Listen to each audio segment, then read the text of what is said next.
मित्रों नमस्कार। आज हम कुंडली के 12 भाव में केतु कैसे फल देता है इस बात पर चर्चा करेंगे। पिछले जन्म में केतु आमतौर पे जो आपका शिक्षा का भंडार होता है वो वहां से लेकर इस जन्म में आपकी कुंडली में अपना स्थान बनाता है। तो देखिए, लग्न में केतु क्या फल देता है।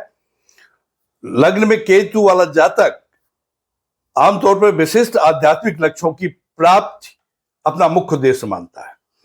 वो कभी स्वाभिमानी या अहंकारी तो कभी विनम्रता की मूर्ति होता है। बहुधा व्यग्र व बेचैन रहता है। पत्नी और संतान की ओर से चिंतित रहता है। चेहरे या नेत्र संबंधी रोगों से पीड़ित रहता है। स्वावलंबी बनने पर सुख मिलता है।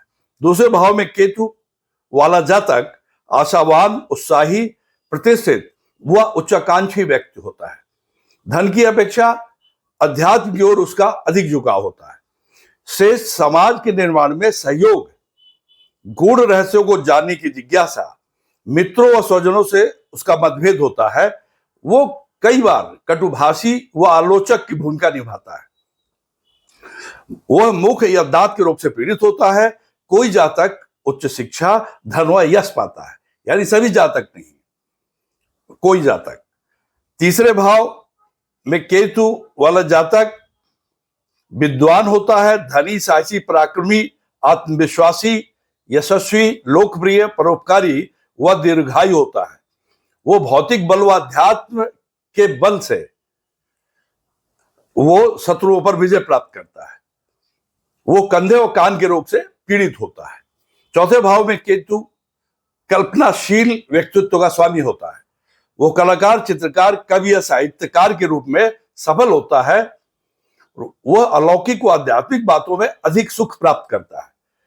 उसके अंदर विश्व बंधुत्व की भावना होती है। वसुधैव कुटुंबकम की भावना होती है। उसकी माता को कष्ट होता है। माता और परिजनों के स्नेह में उसके कमी होती है। माता या मातृभूमि से दूर रहने में उसको फायदा होता है। विदेश में अधिक सुख संतोष प्राप्त करता है। मानसिक चिंता व सीने के रोग से अक्सर पीड़ित होता है। पंचम भाव में केतु उच्च अधिकार प्राप्त प्रदान करता है। मतलब उच्च का जातक उच्च अधिकार प्राप्त करता है। धन, वैभव, मान सम्मान व इसकी प्राप्त करता है। वह पूर्वादृष्टा व पूर्वाभासी होता है। पहले से चीजों का अनुमान लगा देता है। आत्मा और प्रकृति के रहस्यों को उजागर करने वाली सृजनात्मक प्रतिभा उसके अंदर होती है। रचनात्मक कार्यों से सुख का लाभ प्राप्त करता है। प्यार या रोमांस में सफलता प्राप्त करता है, लेकिन वो मैत्री बहुत अधिक दिनों तक नहीं चल पाती है। संतान सुख की कमी होती है। वो उदर रोग व मानसिक पीड़ा से ग्रस्त होता है। षष्ठम भाव में केतु को शुभ माना गया है। जिस प्रकार से तीसरे भाव में माना गया था, वो उदार, पराक्रमी, दृढ़संकल्पी, शत्रुहंता यानी शत्रुओं पर विजय प्राप्त करने वाला, धनी, निरोगी, वाहन सुखी, हुनरमंद व लोकप्रिय होता है। अध्यात्म और दैवी शक्तियों को बढ़ाने के प्रति वो सचेत रहता है। नए समाज की रचना में उसकी रुचि होती है। वो कभी कभी बेपरवाह व उग्र हो जाता है। आंत, दंत और होठों के रोग से भी कभी कभी पीड़ित होता है।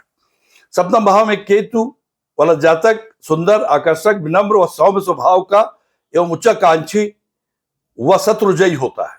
बहुधा जीवन साथी परिपक्व विचारों और संतुलित आचरण का होता है। पति या पत्नी कोई भी हो। कभी कभी पत्नी या पति से मनमुटाव व अलगाव भी हो सकता है। मानसिक पीड़ा के साथ साथ आंतों, मूत्राशय व गुप्तांगों के रोग से पीड़ित होता है। अष्टम भाव में केतु वाला जातक बलि, साहसी, परिश्रमी, धनी और दीर्घायु होता है और सभी प्रकार के कार्य करने में सक्षम होता है। गुप्त विद्या और तंत्र में रुचि और जीवन, मृत्यु, मरणोत्तर जीवन, पुनर्जन्म आदि जैसे विषयों पर गहन चिंतन मनन करता है। गुप्तांग रोग, उदर रोग एवं वाहन दुर्घटना से उसे कष्ट होता है। नवम भाव में केतु अच्छा होता है। धनी, साहसी, पराक्रमी, दानी, परोपकारी, दयालु, विनम्र, आस्तिक, विद्वान, यशस्वी और राजा या मंत्री से सरीखा प्रतापी बनाता है। जातक को कष्ट व बाधाओं से उसे मुक्ति दिलाता है। विदेशी या विधर्मी लोगों के सहयोग से उन्नति दिलाता है। धर्म, दर्शन, अध्यात्म के क्षेत्र में जातक की श्रेष्ठ स्थिति होती है। जीवन के प्रति गैर पारंपरिक दृष्टिकोण अपनाता है। अध्यात्म की ओर उसका झुकाव होता है। भुजाओं या जांघों में पीड़ा होती है। 48 वर्ष की आयु के बाद उसका भाग्योदय होता है। दसम भाव में केतु को केतु वाले जातक को व्यवसाय व्यापार में मिश्रित सफलता मिलती है। योग्यता व परिश्रम के अनुरूप उसे मान सम्मान पद प्रतिष्ठा नहीं प्राप्त होती है। पिता के सुख में कमी रहती है। हाँ, भव्य आवास स्थान जरूर होता है उसका, और काव्य में उसकी रुचि होती है। 54वें वर्ष में शस्त्र या शत्रु से उसे भय होता है। एकादश भाव में केतु को शुभ माना गया है। दर्शनीय रूप व आकर्षक व्यक्तित्व का धनी होता है। जातक उदार, तेजस्वी, विनोद प्रिय, ऐश्वर्यवान व अल्पभोगी होता है। सभी क्षेत्रों में उसे सफलता मिलती है। लौकिक मोह बंधन का त्याग करता है। मित्र विश्वासघात करते हैं और नुकसान पहुंचाते हैं, इसलिए उसे मित्रों से सावधान रहना होगा। कभी वात रोग, गुप्त रोग, संतान चिंता या असंतोष होने से क्लेश होता है। बहुधा 45वें वर्ष में धन, मान सम्मान व सुख की प्राप्ति होती है। द्वादश भाव में केतु को बहुत अच्छा माना गया, अध्यात्म की दृष्टि से और मोक्ष की दृष्टि से और आंतरिक सुख की दृष्टि से। केतु के लिए द्वादश भाव में सर्वोत्तम स्थिति मानी गई है। लौकिक सुख के प्रति निरासक्त व तपस्वी होता है।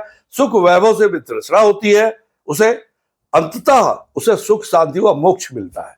जो भी उसको पाप काटने होते हैं, वो जातक जिसके 12वें भाव में केतु होता है, वो इस जन्म में काट लेता है और उसे जन्म मरण के चक्र से मुक्ति मिल जाती है।